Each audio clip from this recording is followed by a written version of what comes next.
Pozdrav svima, danas je 23.1.2016. i prošlo je 13 tjedana na Roakutan tabletama. Ovaj tjedan se dosta razlikuje od prethodnih. Po tome, zapravo najbolje da vam pokažem,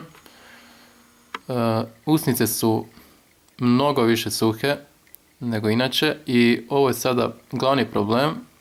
Dakle, pucaju mi sa strana i to i ne bi bio toliki problem da to ne boli, a to jako boli, pogotovo kad se jede, a nešto manje kad se priča. Tako da, kad koristim Lavelo, ne koristim samo za usnice, nego i tu malo stavim, ali pomogne, ali ne riješi problem. Lijeva strana lica je bolja nego inače. Ovi crveni ožici blijede.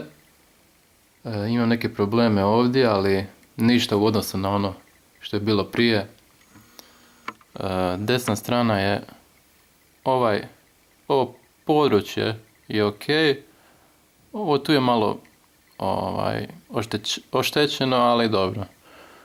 Ovdje tu imam isto neke male probleme, ali će se valjda i to izbijeliti u budućnosti.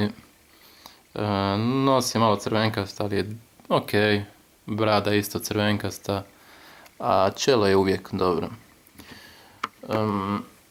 Dakle, fizički, osim ovoga što sam rekao, nemam nekih problema. Psihički pogotovo nemam nikakvih problema. I to je najbolje, najvažnije. Tako da ćemo nastaviti ovako i vidimo se za tjedan dan. Pozdrav!